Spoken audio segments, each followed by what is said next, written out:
Welcome to my channel. Subscribe, listen, and enjoy my stories every day. The morning sun casts long shadows across the university campus as I step out of my car, breathing in the crisp, cool air. It's my first day as a professor at Elmwood University, a place I've long admired from afar. With a mix of excitement and nervousness, I navigate the winding paths to the English department building, a stately structure of brick and ivy. As I push through the heavy wooden doors, I'm greeted by a flurry of activity. Students hustle between classes, their chatter filling the corridors. I make my way to my new office, my heart pounding in anticipation of what lies ahead. A part of me is still reeling from the shock of landing this job, especially after everything that's happened. Settling into my office, I take a moment to appreciate the space. It's modest but charming, with a large window offering a view of the campus quad. Just as I'm about to start organizing my desk, a familiar voice slices through the ambient noise outside my door. I freeze, my breath catching in my throat. It can't be. I haven't heard that voice in years. Slowly, I turn and peer out into the hallway. There she is, Melissa. My heart drops into my stomach. She looks almost the same as she did back then, with her chestnut hair cascading down her shoulders and that confident stride that once captivated me. Memories flood back, the laughter, the late-night talks, and then the betrayal. I remember the night I discovered her infidelity, the gut-wrenching pain, and the long, arduous journey to forgiveness. I thought I had moved on, but seeing her now brings it all rushing back. As I pull myself together, Melissa spots me. Her eyes widen in recognition, and for a moment, we just stare at each other. Then, with a strained smile, she approaches. "David," she says, her voice tight. "I didn't expect to see you here." "Neither did I reply, managing a polite nod. "I just started today." "Welcome to Elmwood," she says, her smile not reaching her eyes. "I'm sure you'll enjoy it here." "Thanks," I say, my tone neutral. "I hope so." An awkward silence stretches between us before she excuses herself, mumbling something about a meeting. As she walks away, I feel a mix of relief and unease. This job just became a lot more complicated. The rest of the morning is a blur of introductions and paperwork. Despite the friendly faces and warm welcomes, my thoughts keep drifting back to Melissa. I thought I had forgiven her, but being forced to work together stirs up old wounds. Determined to stay professional, I push the thoughts aside and focus on my tasks. In the afternoon, I have my first class. The students file in, a sea of eager faces. I introduce myself and dive into the syllabus, trying to keep my mind on the lesson. Halfway through, the door creaks open, and Melissa steps in. She's carrying a stack of papers, and our eyes meet briefly before she addresses the class. "I'm sorry to interrupt, Professor Daniels," she says, using my formal title. "I just need to drop these off." "No problem," I reply, forcing a smile. She places the papers on my desk, and as she turns to leave, our fingers brush. The contact is brief but electric, reigniting a spark of emotions I thought long extinguished. After class, I head to the faculty lounge for a break. To my dismay, Melissa is there too, chatting with a couple of colleagues. As I pour myself a cup of coffee, she approaches again. "David, can we talk?" she asks, her voice softer this time. "Sure," I say, following her to a quiet corner. "I know this is awkward," she begins, "but I want to clear the air. I don't want our past to affect our work here." I nod slowly. "I appreciate that. It's been a long time, Melissa. I'm not the same person I was back then." "Neither am I," she says, her eyes earnest. "I've changed, David. I hope we can find a way to be professional." "Agreed," I say, though I can't shake the feeling of tension between us. The days pass, and we manage to maintain a cordial, if distant, relationship. But the unease lingers, a constant reminder of our unresolved history. One evening, as I'm grading papers, a knock on my door startles me. "Come in," I call, and Melissa steps in, looking unusually flustered. "David, I need to talk to you." "It's important," she says, closing the door behind her. "What's going on?" I ask, concerned. It's complicated," she says, her voice trembling. "I just need someone to talk to." "Okay," I say, gesturing for her to sit. "Tell me what's bothering you."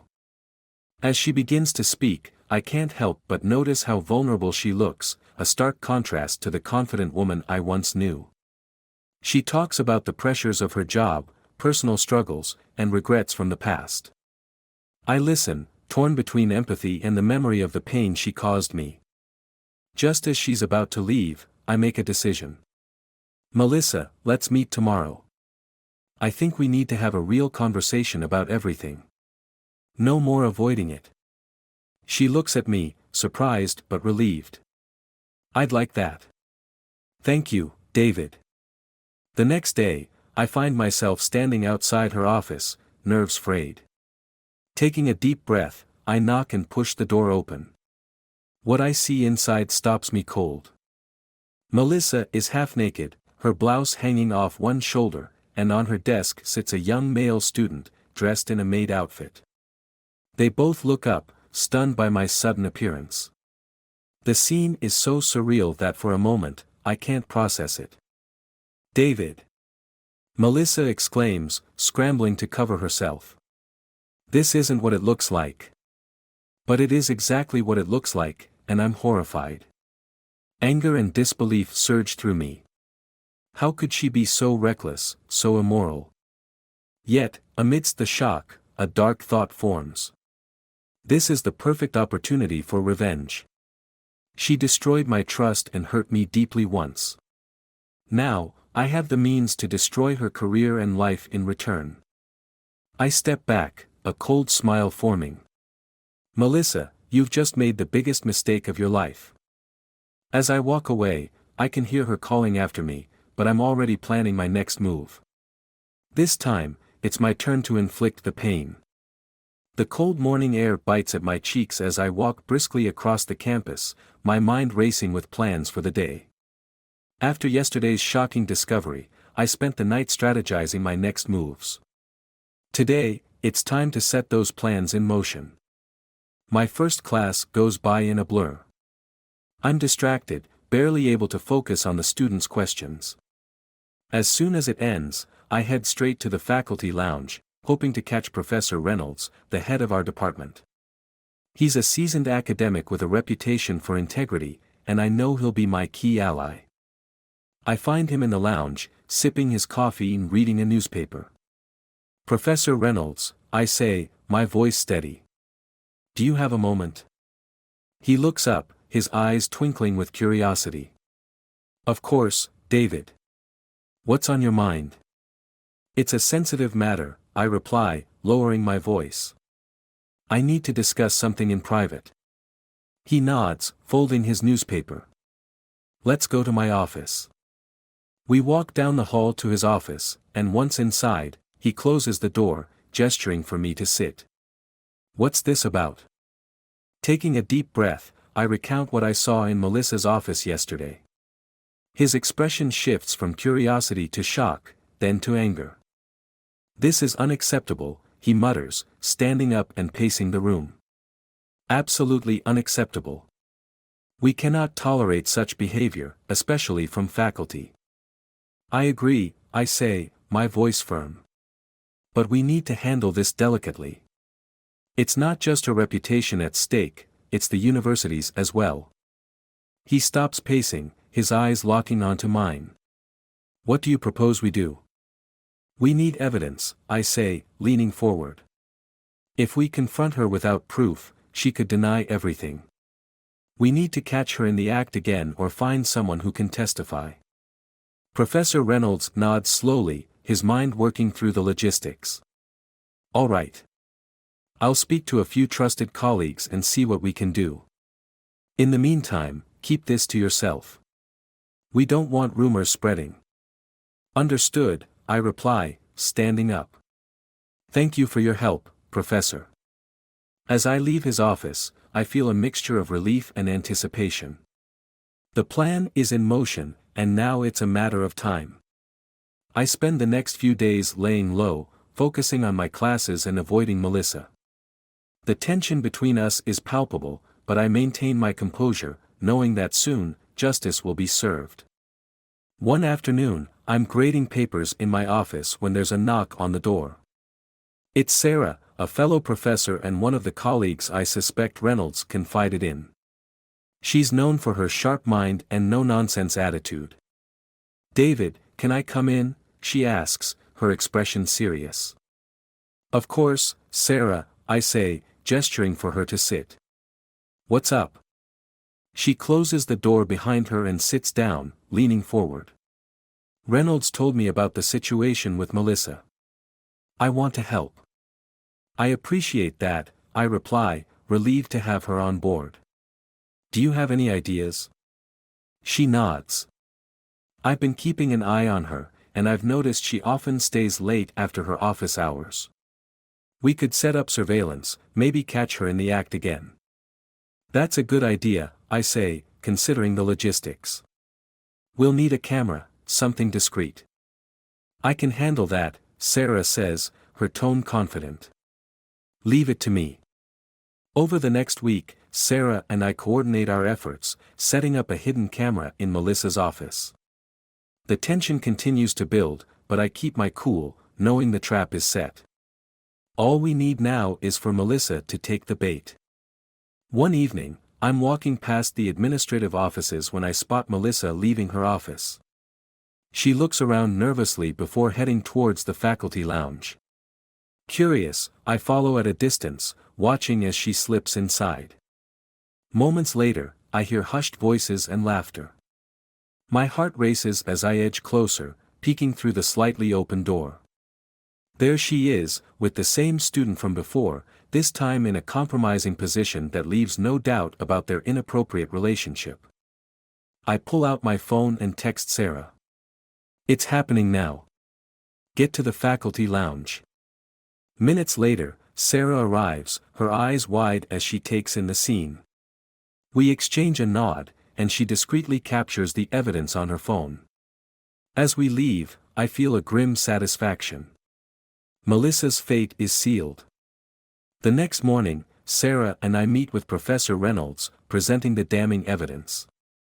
He watches the footage, his expression darkening with each passing second. "This is irrefutable," he says, his voice cold. "We need to act swiftly. David, Sarah, thank you for your diligence."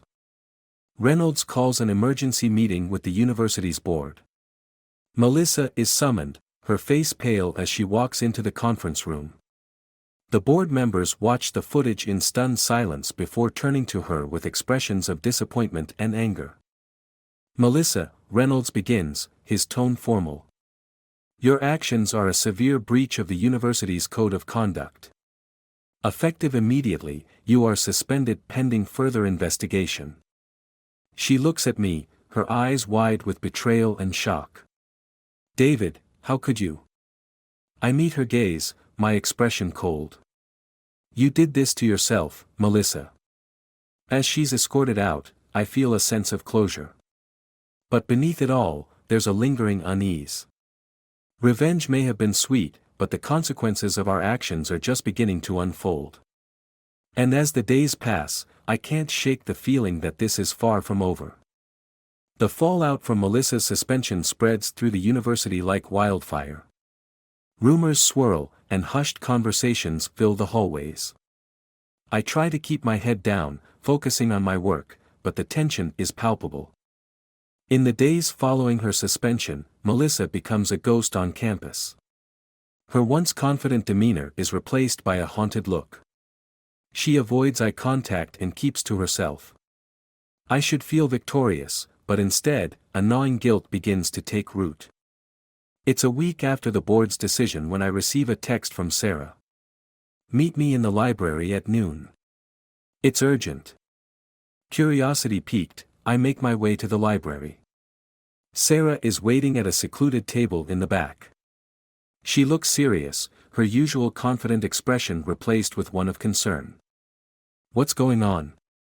I ask, taking a seat across from her. She glances around to ensure we're alone before speaking. I've been hearing some things, David. There's talk that Melissa is planning to fight the suspension. She's claiming the evidence was obtained illegally. I feel a chill run down my spine. Illegally? How? She's saying that we violated her privacy by recording her without her knowledge, Sarah explains. If she proves it, it could backfire on us. I frown, the weight of the situation settling heavily on my shoulders. What do we do? Sarah leans in, her voice low. We need to find something else, something that can't be disputed. I've been thinking about her interactions with students. If we can find more students willing to come forward, it will strengthen our case. I nod slowly. That makes sense. But we need to be careful. We can't force anyone to speak out. I know, she agrees. We need to tread carefully. The following days are spent discreetly talking to students. It's a delicate operation, trying to find those who might have been affected by Melissa without causing a scandal.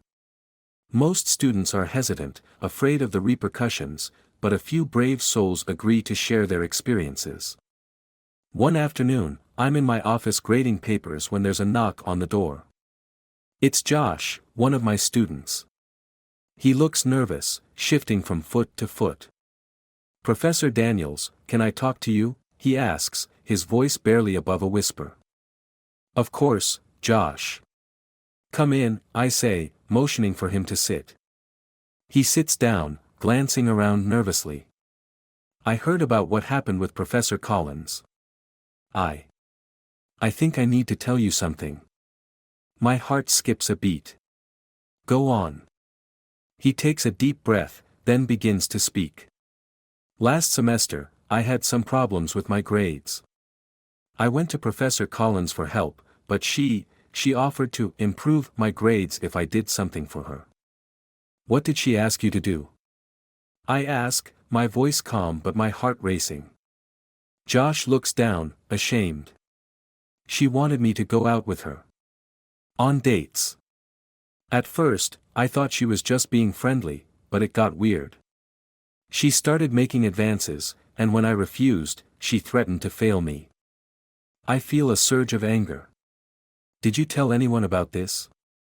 No, he admits, his voice shaking. I was scared. I didn't want to get in trouble. Josh, thank you for telling me, I say, trying to reassure him. You did the right thing. We're going to make sure this stops. After Josh leaves, I call Sarah and tell her what I've learned.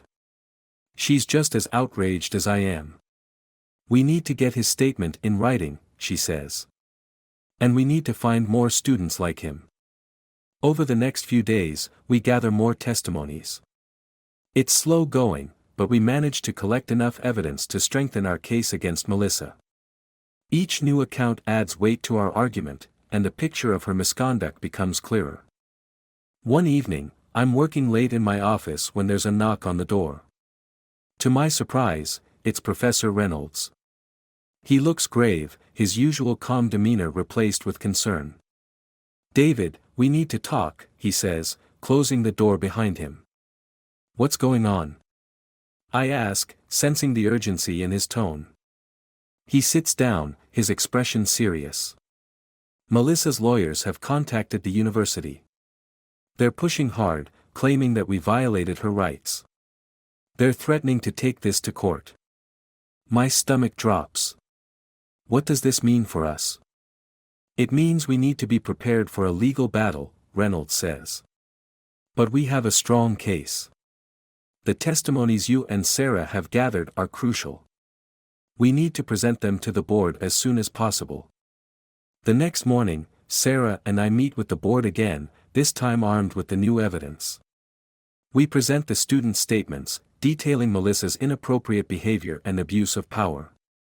The board members listen intently, their expressions growing more serious with each account. When we finish, there's a heavy silence in the room. Finally, Professor Reynolds speaks. This is deeply troubling. Thank you for your diligence, David, Sarah. We will review this new evidence and make a decision.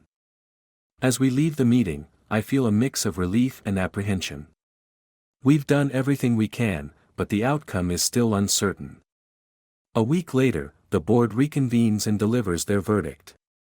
Melissa is officially terminated from her position, her actions deemed a severe violation of university policies. There's a sense of justice served, but also a lingering unease. The scandal has left a stain on the university, and the repercussions are far from over. Melissa's departure sends shockwaves through the campus. Some students and faculty are relieved, while others are in disbelief. The tension that had been building finally begins to dissipate, but the scars remain. One afternoon, I'm sitting in my office, reflecting on everything that has happened, when there's a knock on the door. It's Josh. He looks more at ease than before, but there's still a hint of apprehension in his eyes. Professor Daniels, I just wanted to say thank you, he says, his voice steady. For believing me, and for making sure this didn't happen to anyone else. I smile, feeling a sense of closure. You did the right thing, Josh. I'm proud of you.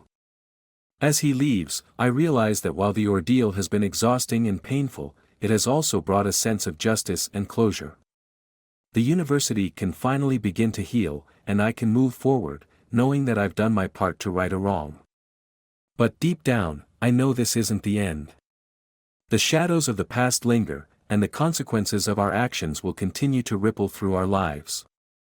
The path ahead is uncertain, but for now, I take solace in knowing that we've made a difference. The weeks following Melissa's termination are a whirlwind.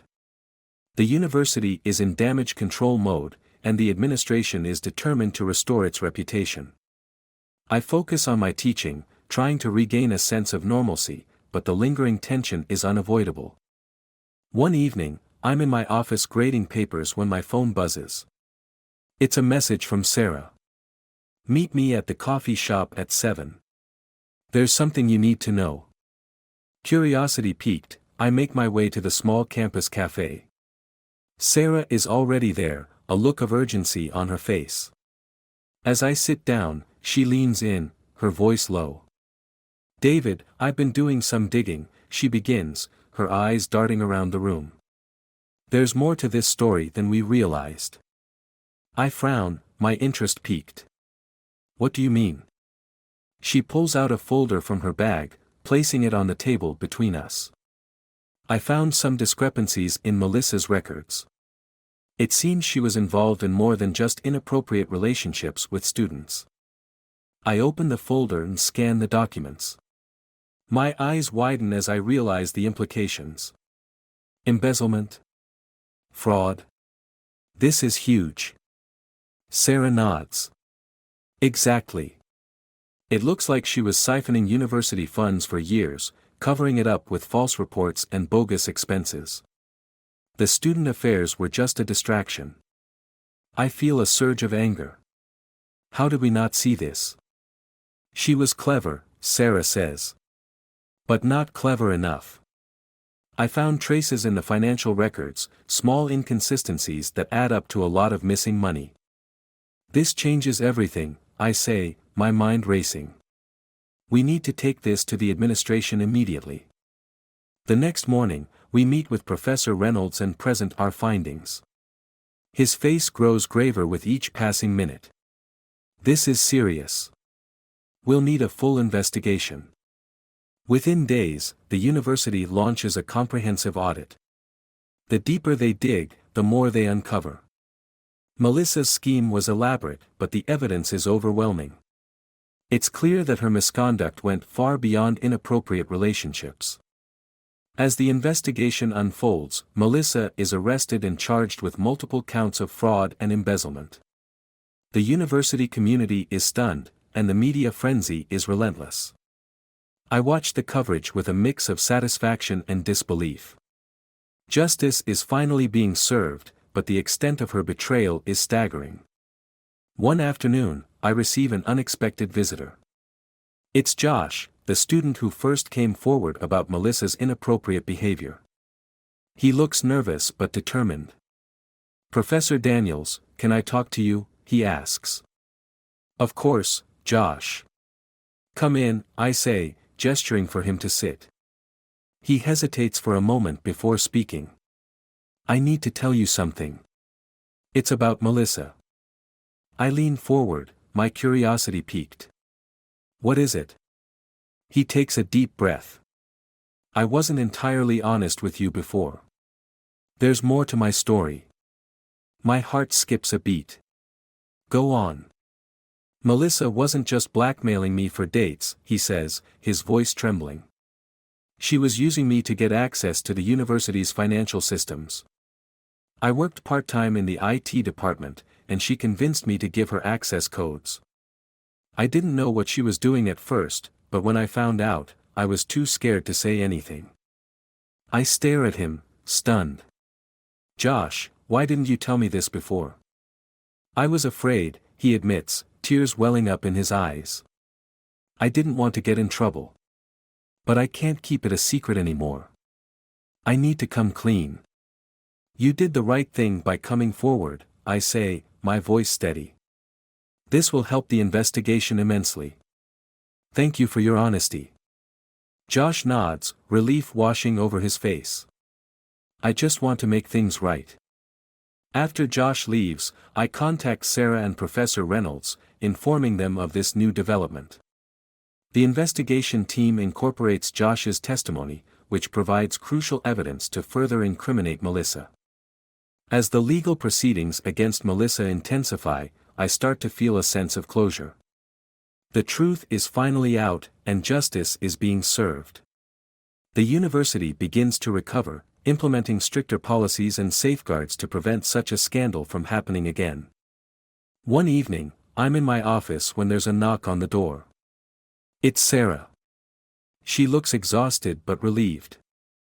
"David, we did it," she says, a smile breaking through her tired expression. "Melissa's been sentenced. She's going to prison for a long time." I let out a breath I didn't realize I was holding. That's good news. The university can finally move on. "There's something else," she adds, her expression turning serious. "During the investigation, they found something unusual in the financial records." I frown. "What do you mean?" She hands me a document. It seems Melissa wasn't working alone. There's evidence that someone else was involved, someone higher up. I scan the document, my eyes widening. "You mean?" "Yes," Sarah says, her voice barely above a whisper. "Professor Reynolds." The revelation hits me like a punch to the gut. Reynolds? But why? He was the one who approved the bogus expenses and signed off on the false reports, Sarah explains. "It looks like he was in on it from the beginning." My mind reels as I process the information. We need to confront him. The next day, Sarah and I meet with the board again, presenting the evidence against Reynolds. The shock and betrayal on their faces mirror my own feelings. They immediately launch an internal investigation, and Reynolds is placed on administrative leave. The final piece of the puzzle falls into place. Reynolds' greed and corruption had enabled Melissa's actions, and now, both of them are facing the consequences. As the dust settles, I reflect on the events that have transpired. The university has been shaken to its core, but the truth has finally come to light. Melissa's manipulations, Reynolds' betrayal, and the bravery of the students and faculty who came forward have all played a part in this complex tale. Standing in the quad, I watch the students going about their day, a sense of calm returning to the campus. Sarah joins me, and we share a moment of silence, appreciating the peace that has finally been restored. "Do you think it's over?" she asks, her voice soft. "For now," I reply, a hint of a smile on my lips. "But we'll stay vigilant. We owe it to this university and to ourselves." As we walk back to our offices, I feel a sense of closure and resolve. The path ahead may still hold challenges, but together, we've proven that truth and justice can prevail. And with that knowledge, we move forward, ready to face whatever comes next.